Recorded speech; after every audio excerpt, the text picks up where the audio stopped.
At ito, magpa-fast talk tayo para mas makilala ng mga bakulod doon ang ating mga celebrity guests. Okay, ito. The fast talk to Sir Dennis. Naniniwala ka ba sa tadhana? Yes or no? Yes. Yes, destiny talaga. Ito, Miss Bea. Second chances, yes or no? Yes. Yes! Ito pa, Sir Dennis, in 3 words, pwede niyo po bang i-describe ang nag-iisang Miss Bea Alonzo? Beautiful, humble, and professional. Yes, that is, we indeed, no, grabe, nag-a-agree kami doon talaga, yung 3 words na yun. Ito, Miss Bea, ikaw naman po, for Sir Dennis, 3 words din po. Unang-una, mysterious. Also professional. And brilliant. Paling-apat, guwapo. Wow, apat talaga, inaapat tayo ni Miss Bea Alonzo. Ito, syempre nag-aabang po lahat ng mga bakulodons, lahat ng Negrosanon, sa ano pa po ba ang mangyayari sa Love Before Sunrise. So pwede niyo po bang i-invite lahat at bigyan niyo po sila ng mas aabangan pa? Iniimbitahan ko po kayong manood ng Love Before Sunrise every night po. Marami pa po kayong dapat abangang mga eksena. Nasa eksena na po si Andrea at si Sid. So sana po abangan nyo gabi-gabi sa GMA Telebabad. And of course, you can stream advanced episodes on View anytime, anywhere for free sa kahit na ano pong device. Ulitin ko po, kahit na ano pong device like iPhone, tablet, smart TV, laptop, name it, anytime, anywhere. Yes, lahat yan for free. Sir Dennis, any words sa lahat ng fans niyo po? Ayun, abangan niyo po ang Love Before Sunrise dahil nagsisimula pa lang ang tensyon sa kwento.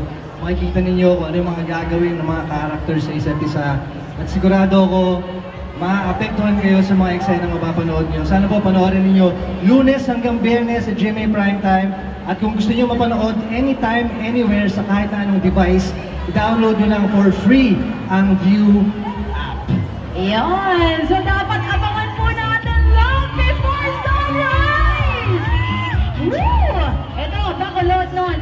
Grabe, no? Talagang sinagot lahat ng ating celebrity guests ang mga katanungan natin kanina. Ito, dahil naman po may mga characters po kayo sa Love Before Sunrise, na-relate nyo din po ba ito as a person or as Bea and as Dennis?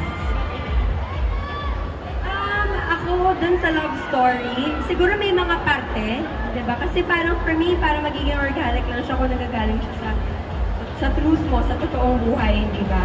At ako nakaka-relate ako, marami akong similarities dun sa character ni Stella.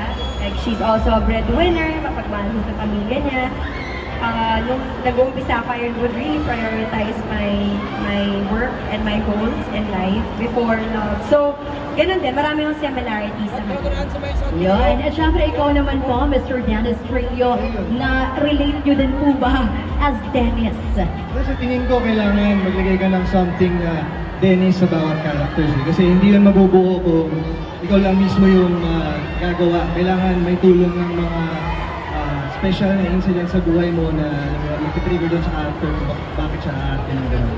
Yes, at kada naman po talagang mga serye or mga movies, for sure, may mga paborito po kayong eksena dalawa. Ano po ba ang paborito nyo sa Love Before Sunrise? At pwede po ba ma-share nyo naman po sa amin ng mga bakulodons yun?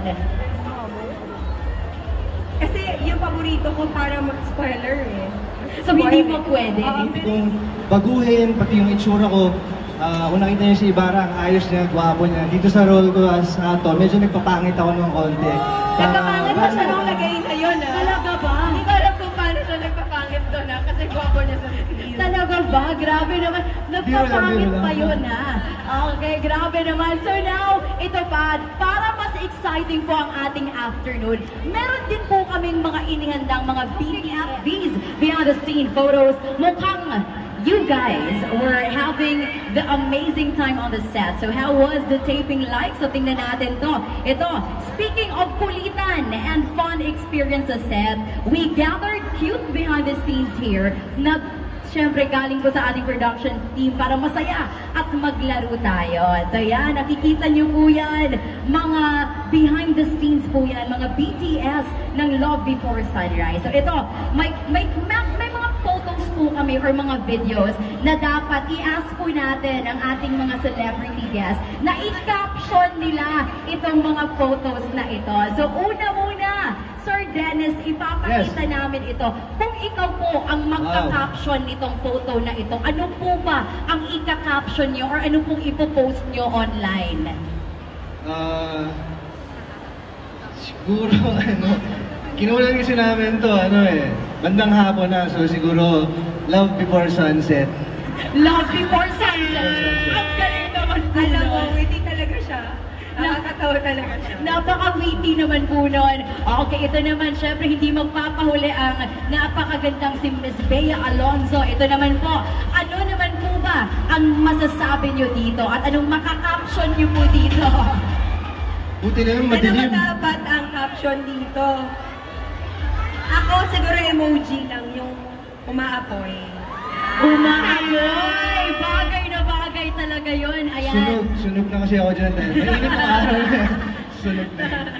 Sabi ni Sir Dennis, mabuti na lang daw, medyo madilim. Makikita niyo talaga. May pa-abs si Sir Dennis. Oo, may pa-abs dyan. Dito sa aming screen talagang may pa-abs. Ito naman, meron kaming napanood na video of Miss Bea Alonzo as hashtag Bea the Farmer. So Miss Bea, pwede po ba paki-explain ano po bang ginagawa?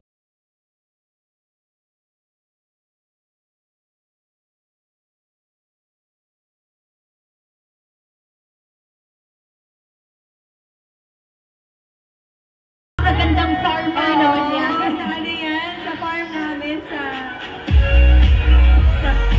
sa farm namin po yan sa Zambales. So, pag wala po ako pag hindi po ako nag-aartista, kapag wala po ako sa limelight, yan po talaga ang mga ginagawa ko sa araw-araw. Kasi hindi ako artista doon, nag-aalaga ng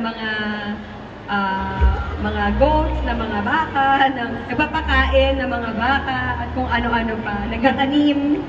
So, I think yun talaga, yun masarap balikan yung simplicity ba ng buhay. At tingin ko, yun yung nagbabalanse sa buhay ko.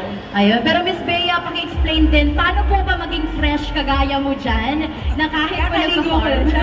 Hindi, kasi nag-ayos ako dyan. Siyempre, alam ko, kukunan naman ako ng camera. Sabi ko, pakita nga natin. Alam mo kung bakit? Kasi, for sustainability yan, kasi advocate po ako for sustainability. Sa farm namin, hindi po kami nagsaspray ng pesticides. Talagang sinastock namin yung mga kahoy niyan kasi galing sa bagyo para maiwasan yung wildfire.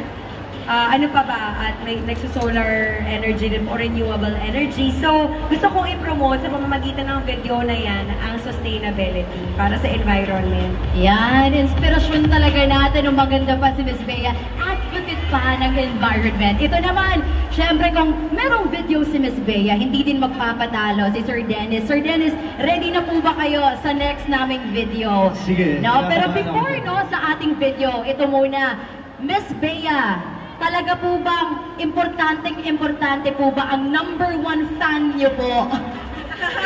Actually, rechargeable fan. Alam niyo po, kapag dumalo kayo sa set namin, naiintindihan niyo kung bakit lagi kami may electric fan.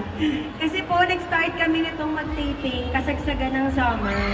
So talagang, at natatandaan niyo yung umpisa ng summer, napakainit talaga. So para fresh tayo sa screen. Yan! Yan pala ang sikreto para fresh sa screen. Kaya magdala na kayo lagi ng mga #1 fan niyo, ha? Okay, ito na. Siyempre, Sir Dennis, meron din po kami para sa inyo. At napansin namin lately, napapadalas ang pagpo-post niyo po sa TikTok. Napapadalas ba? Napapadalas. So let's play the TikTok of Sir Dennis Trino. Yan yung hinihintay ni Miss Bea.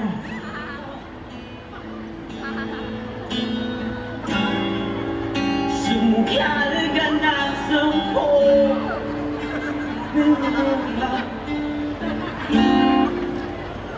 Diba ba? Kahit gano'n ang gwapo pa rin, tama ba? Agree po ba? Sana all, no? So, ayan. Inulit ka ba talaga? Inulit pa talaga, sir. Napakagwapo kasi. Ano po bang ginagawa niyo din, Sir Dennis? Break time po ba yan sa shoot?